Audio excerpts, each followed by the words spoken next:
Hey everybody, Brian P. Cook. Thanks for stopping by or watching this video. I appreciate it. This is my first video blog, and I'm going to do it on something that used to affect me. How to get out of a speeding ticket. Why did it used to affect me? Well, I used to be a police officer for 17 years.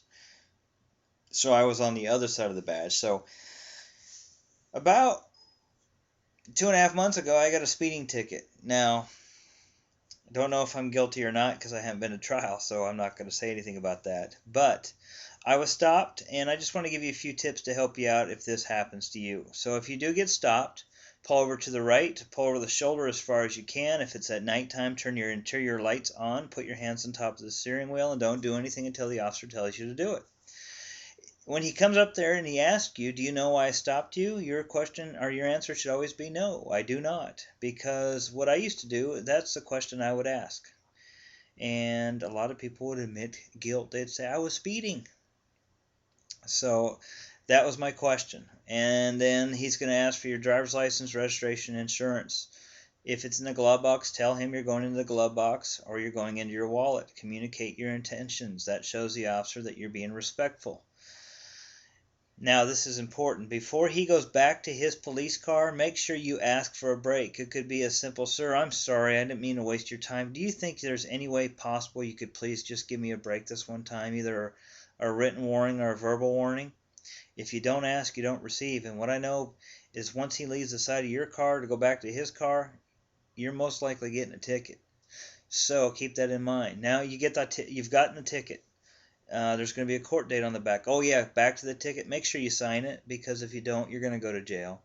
All you're signing for is that you promise to show up when you've been summoned. So you're just signing to say, I do promise to appear if need be or pay the citation. So you don't want to go to jail over a speeding ticket.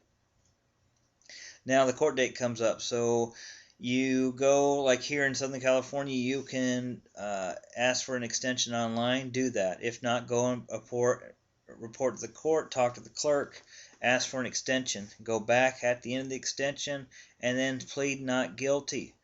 So right there, me doing those 2 steps has delayed the ticket 8 weeks. Now, a lot has happened in 8 weeks. Imagine what's happened in your life in 8 weeks. That officer could have been transferred. He could be now on vacation.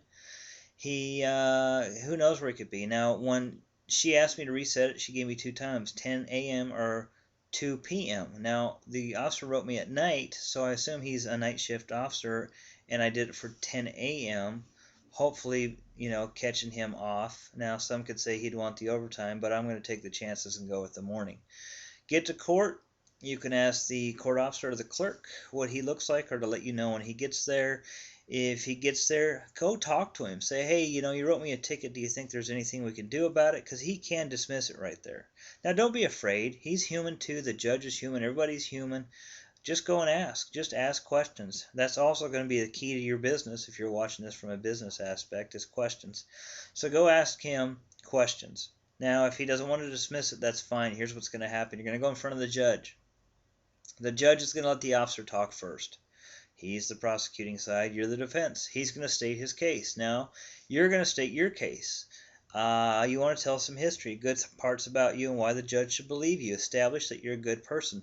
Wear a suit. Don't go looking like a derelict. Go look like a professional. Wear a suit if you got one, or shirt and tie at the minimum, and look clean and shaven and look well. You don't have to shave if you're a woman. I hope not.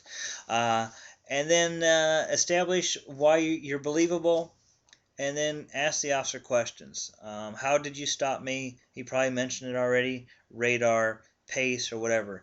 Whatever he got you with, you want to ask them when that was last calibrated, if they're certified and if he has the certifications. Secondly, you want to ask him what the lighting was like, what the weather was like, what the traffic was like, how he knows it was your vehicle, any unique identifiers. You want to ask him what you had on. You want to ask him, was there anybody in the vehicle with you? Get his memory going and see how he answers it. And then what you're trying to do is you're trying to build doubt in the judge's mind. You are innocent until proven guilty, and you want to put doubt in there. So the judge is going to go, if the judge has any doubt in his mind, he's going to dismiss the ticket. Now, let's just say you win. There you go. You're done. If the judge finds you guilty, that's when you need to ask the judge for leniency. You can either ask for traffic school, reduced rate, or whatever. Ask again, and you shall receive. Go, and then after this is done, I highly suggest you write a letter to the judge, the mayor, and about the officer and how professional he was and how professional the courts were, and just be thankful that we do have these guys out there serving and protecting us. So that's my tip on how to get out of a traffic ticket. If you have any questions, please respond to this blog video post or hit me up on Facebook or Twitter, and I'd be happy to answer them. To all you officers out there, be safe, watch your back, and thank you. Have a good day.